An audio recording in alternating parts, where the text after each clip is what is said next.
Спартакиада қылмыстық атқару жүйесі комитет төрағасының бұйрығымен жыл сайын өткізіледі. Дәстүрге айналған шара кезінде жазасын өтеушілер спорттың 10 түрінен өзара мықтын анықтайды. Жеңімпаздар ынталандыру сыйлығымен қатар арнайы кубокты иеленеді. Мекеме қызметкерлері осындай жолмен сотталғандардың спортқа деген құлшынысын арттыруды көздейді. Негізгі мақсаты сотталғандар арасында, яғни жаза өтеуші сотталғандармен денсаулығын қалыптастыру, оған арасында спорттық климатты жоғарылату мақсатында жыл сайынғы өткізіп тұратын іс-шара.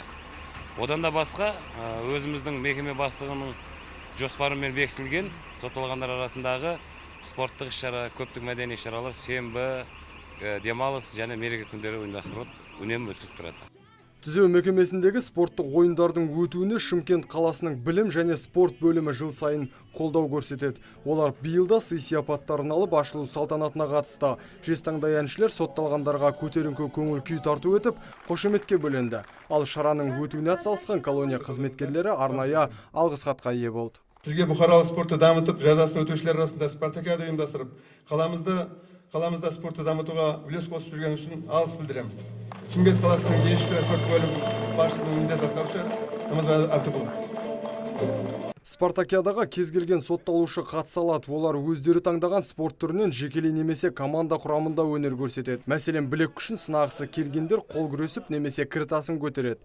Ал желаяқтар 100 метр қашықтықта барын салса, үстел теннисінен оза шапқандар өз жасағына кубок сыйлайды. Дегенмен жазасын өтеушілердің басым көпшілігі жасыл алаңда доп тепкенді жөн санайды. Спорт іс-шаралар бізге мынау өмірге деген көзқарасымызды өзгертіп, жақсы жағынан түзелу жолына нықтыру жағына көмек беріп жатады. Басқа да жаман ойлардан аулақ ұстап, өзімізді жақсы жағына тәрбиелеп жатамыз. Өзін-өзі тәрбиелеу деген іс-шаралар, осы мақсаттар осы бізге жатады.